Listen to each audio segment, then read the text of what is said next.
We'll have it recorded. We'll get that to you. We'll get the slides to you, or I'd love to connect offline. So without further ado, we will begin. So hello and welcome to Feelings, How to Make Them Work for You. This webinar is produced and provided by the Center for Christian Life Enrichment. My name is Johnny Noto, and I'll be the presenter for today's material. So let's just do a quick overview of where we're headed, and then we'll get started talking about the material. First, I'd like to introduce you to the content of feelings, what they are and what they aren't. We're going to talk about identifying and labeling feelings and how that's powerful and transformative in each of our own lives. Then we're going to move into accurately identifying our feelings and how you can know your deepest and truest self as a result of that. Finally, at the end, we're going to introduce a simple but powerful technique that we use in the practice to jumpstart the process of more fully understanding and engaging with our feelings. I'll share how this is easy to use, and it's a technique that can make positive and lasting changes in your own personal life and relationships. So let me introduce the Center for Christian Life Enrichment. The Center, which I'm going to refer to as CLE, our acronym, is a Christian counseling practice in Northbrook, and that's located in Chicago's North Shore. We practice an emotionally focused approach to counseling, and we draw in from Adlerian, existential, and developmental models. And if you don't know what that means, don't even worry about it. Today we're going to be focusing on the emotionally focused portion of what we do in counseling. Now, something I want to touch on, though, is just because we're a Christian counseling agency does not mean you need to be a Christian to learn and grow here. Now, on the contrary, we have a desire to work with anybody who's wanting to live their life more abundantly and more authentically. And there's some information about the practice. You can see that between the 6 of our therapists and staff, we have over 50 years of experience. I wanted to do the math in terms of graduate and student loans, but I didn't want to be depressed about that, so we just moved right along. So a little bit more about me. I was born and raised in the Chicago suburbs. I've worked in a wide variety of counseling settings. I've worked in a high school as a counselor, in a community mental health center as a therapist, and also in an inpatient psychiatric hospital. Currently, I'm also helping out in a local church, coordinating and developing adult ministries. Now, what drew me to work here at CLE was the culture of the practice. We're different from other practices in that CLE, we don't only provide top-notch individual, couples, and group counseling, but we also strive to create a culture of community and connection. We don't encourage clients to isolate and hide their personal work from the world. On the opposite end of the spectrum, we host workshops and retreats and community events that encourage clients to share what they're working on. We're in the business of creating lasting personal change, and that is not something that happens in a vacuum. What's really going to solidify change in your own personal environment is expression and engagement. And those are two concepts we're going to focus on throughout the webinar. There's something we highly value. So now that we've gone a little bit over that, what exactly are we expressing and what are we engaging with? And that's where feelings come in. So let's talk about what exactly a feeling is and what it isn't. A feeling is what's happening for us in the moment. There's personal truth in it. It might not be something that necessarily makes a lot of sense for us, but it's founded in our own personal truth. Now, that being said, there's an important distinction between our thoughts and our feelings. Expressing a feeling means explaining what our experience is in the moment. It's true because it's true for us. If I'm feeling sad, and I say that I'm sad, there's truth in that. I'm being authentic and I'm being honest in the moment. I'm letting you into my experience in a very real way. Expressing a thought, on the other hand, comes from how our brain interprets our internal and external world. As it involves our own interpretation, it's vulnerable to bias, to judgment, to miscommunication. It can get murky. Now, this is sometimes a confusing concept to talk about, but we all know it when we see it. If I'm in a disagreement with my wife, for instance, and I tell her about my own feelings and experience, it's easier for her to understand, for us to be connected. I say that I'm feeling angry or sad in the moment, and it conveys my own personal experience. Now, if, on the other hand, I share some of my thoughts about what I think is going on, that she's doing this or not doing that, and it's causing a breakdown between the two of us, I've fogged up the communication with my own bias, my own judgment and interpretation. I've attached my own preconceived understanding of the world, which is muddy with experiences I've had from infancy to adulthood. It might be true, it might not be. It's hard to determine, but it often makes it difficult to connect with another person at a deeper level without sharing my own actual individual experiences. Now, to assist us with connecting without all the fogginess, we use a tool here at CLE called SACHET. And SACHET is an acronym. It stands for the 6 basic families of feeling. We have sad, angry, scared, happy, excited, tender. We use the SACHET as a foundation of expression. It keeps us grounded in our core, and it keeps us from muddying the waters of communication with our own extra meaning. It's common language, and even though it seems limiting at first to come back to these 6 families of feelings, it actually frees us up to be more involved and invested and to be able to connect with other people. It's like when I was in college, I was in a poetry class, and I felt so limited by what I could say and what I couldn't say. I had to write a certain poem in a certain way, and I felt like I just couldn't get the words out that I wanted to get out. And finally, my professor took me aside and said, no, it's just exactly the opposite. When you learn to communicate in that specific way, you're able to connect with another person. You're not just sharing thoughts and words. You're connecting with them in a meaningful way.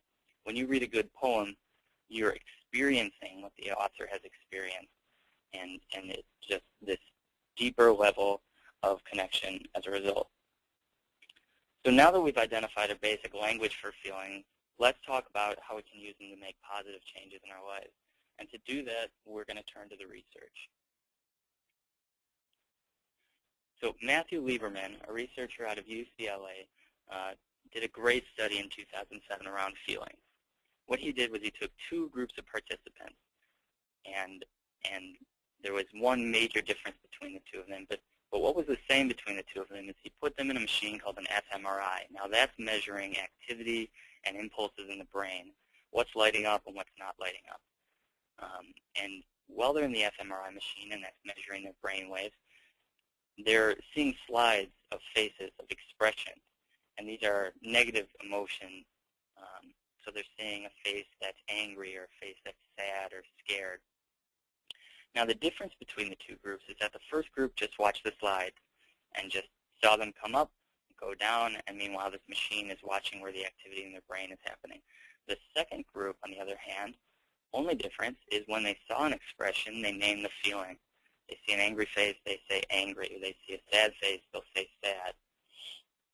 Now what's interesting about this is that different parts of the brain were lighting up.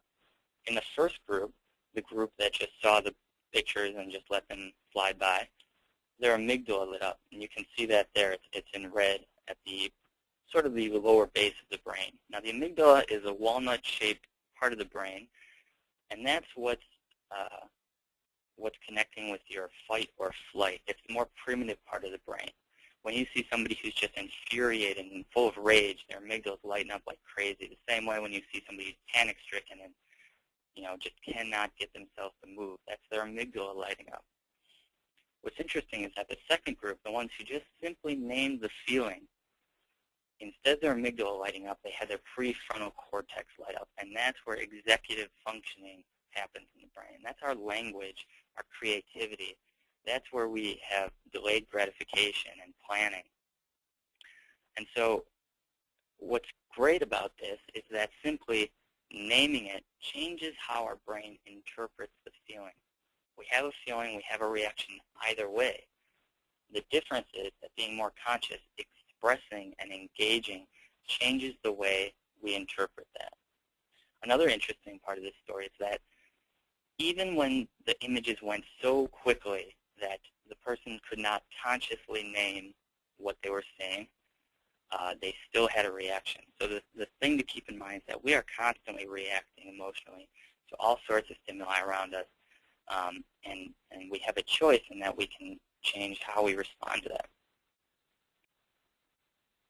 So what we do to express and communicate our feelings changes the way we manage them internally. What's really important to notice, though, is that our feelings and how we manage them influence our behavior. Yet on our own or in relationship with others, we're always behaving in a way that's influenced by our reaction. Have you ever come home from a really terrible day at work and just try to swallow up all that pain or scare or anger or whatever it is? It comes out in other ways, doesn't it? Maybe you're short with your spouse and you end up getting in a fight you didn't want to get in, or maybe you spend 5 hours sitting on the couch watching an extreme home makeover marathon and you take it out on yourself. We just really can't make feelings go away. Now we see that based on the research, our brains are constantly reacting emotionally, even if we're not or in touch or not aware, or if we're not in touch with our feelings. Our brains are processing and influencing our behavior. The important thing to note is that we do have a choice in how our behavior is influenced. We can express and engage and be living from our prefrontal cortex, our executive functioning of our brain, or we can ignore and avoid and live from our amygdala. The difference here is determined by our range of expression. Now, here at CLE, we use kind of two different scales to monitor our range of expression. And you can see those right here. And that's one of consciousness and one of responsibility. And you can see, based on the study I was explaining before, how these really impact one another. So from unconscious to conscious, I can be very unconscious about feeling a certain way, or I can be very conscious about feeling a certain way. The person who goes home and tries to ignore the fact that they had a terrible day is being unconscious. You're not in touch with what's going on. Now, as a result, it often leads into responding and acting reactively. You'll see that on the other range right down there. Now, on the other side of the spectrum is consciousness and responsibility. If I'm engaging, if I'm expressing, if I'm in touch with what I'm feeling, I'm going to be a lot more conscious about it, receive support from other people, and as a result, it's a lot easier to act in a way that's a lot more responsible, self-respecting, and it's going to get me more of what I'm wanting in life. So now we've talked about the research. We've determined about how responsibly we express our feelings, determines how active and conscious we can be with them. Now let's get to the practical aspect of taking this into our world, right? How can this make my life better? How can I be more satisfied, more fulfilled, and more purposeful with this knowledge? And the answer to that lies in meeting our core hungers. Core hungers are needs that we all have, whether we're in touch with them or not. We have a hunger to matter, to exist, for mastery in an area, to belong. We have a hunger for touch and affirmation. We're all wired to have basic needs. Unfortunately, we're not always clear enough with ourselves to be in touch with what our needs are and how we can satisfy them. Have you ever heard the expression looking for love in all the wrong places? Do you know somebody who lets stress build and build and build until finally they just explode and make a mess of things in their lives? Being in touch with our feelings and expressing them puts us in touch with these core hungers. Let's see. Okay. So you'll see at the bottom I've got some examples listed. And this is in a little piece of literature we keep at the practice called the ABCs of CLE. And these are just foundational tools and principles that we use in the work here. So you'll notice the three more negative emotions: sad, angry, scared. Each of these emotions acts as an indicator for what we really want, what we're hungering for in that moment. Maybe I'm feeling sad, and I'm looking within myself and realizing that I have a hunger for affirmation, for recognition from those around me. I want love and affection. On the other hand, maybe I'm feeling angry, and at a deeper level, I really am just hungering to be understood and validated. I want respect or attention. Or you can vision somebody who's scared in the moment, and perhaps they just really have a need and desire for security and safety and comfort from those around them.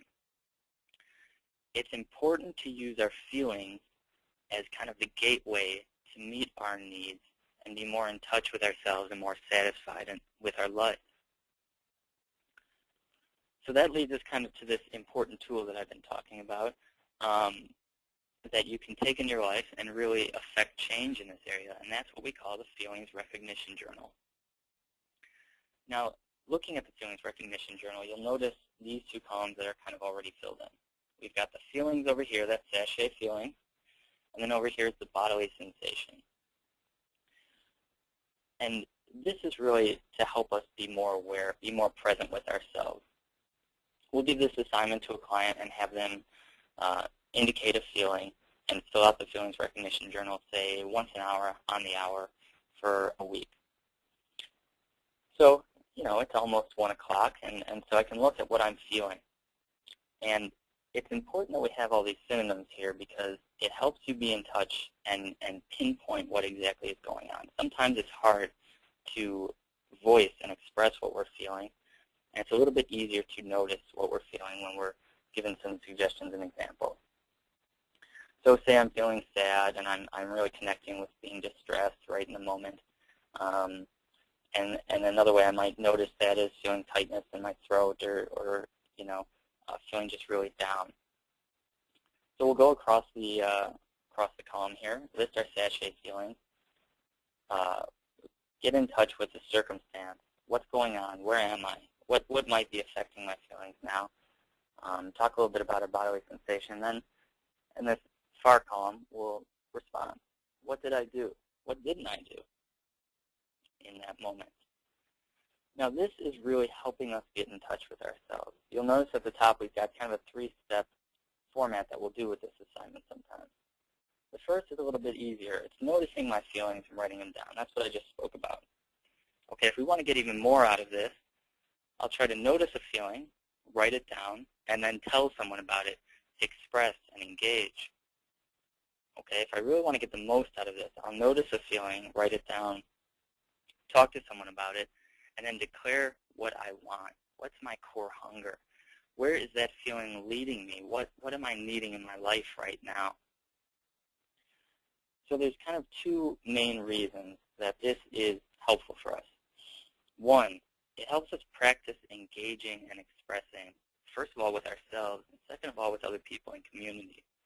And that gets us more in connection with them and with ourselves. And the second benefit is that it helps me understand myself a little bit better. You know, maybe my shoulders are really sore, and that's telling me I've just been living out of scare right now. What are the needs that I have that I can meet in other ways to respond to that? And again, we'll provide the slides for you if you want to look at this in a little bit greater depth later on for you.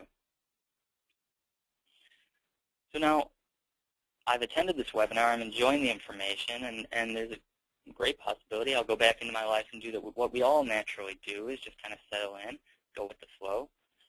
And I guarantee you, if you do that, you're not going to have great and lasting positive change. And that's why I want to invite you to call or email for a complimentary 30-minute consultation. And that can serve you in a lot of different ways, you'll see. Maybe you have questions about counseling in general, or about fees, or something that might go into that, or maybe you have a question about the content you heard today and using it in your own life more specifically, and how it can make more sense for you. And I'd love to continue this conversation with you and give you some greater insight to that, or answer any questions you might have. I'd also like to just quickly introduce you to the rest of the staff. We're a team here at CLE, and we operate as such. So we can meet a great number of needs in the community. Something else I want to show you on this slide is that several of us keep logs, at least weekly, that we update with important information that we use here in the practice. Now that is a free and very approachable resource if you're looking for some more thought-provoking material or something to add greater depth and connection in your life. You know, we would love for you to comment and be a part of our community in that way and get more out of that. So just finally, I'm going to leave this slide up for a little bit. This is just ways to get connected with us. We'd love to stay in contact with you. We appreciate you being part of this webinar and learning and growing with us in this way. Feel free to come to our website and subscribe to our monthly newsletter. There's some great articles in there. Rich Blue will write, and they're very thought-provoking and moving pieces. Connect with us on Facebook or LinkedIn. We'd love to do that. And again, I would love to continue the conversation with you, be it through email or through the phone, with that 30-minute consultation or any other connection you might be curious about. So again, I'll leave this up just for a couple minutes, and so if you want to grab any of this contact information, and also would love to connect with you if you have any questions about anything else. So thank you for attending the webinar. I hope it was helpful for you and you learned a little bit more about yourself, and in a way that's going to create lasting and positive change in your life.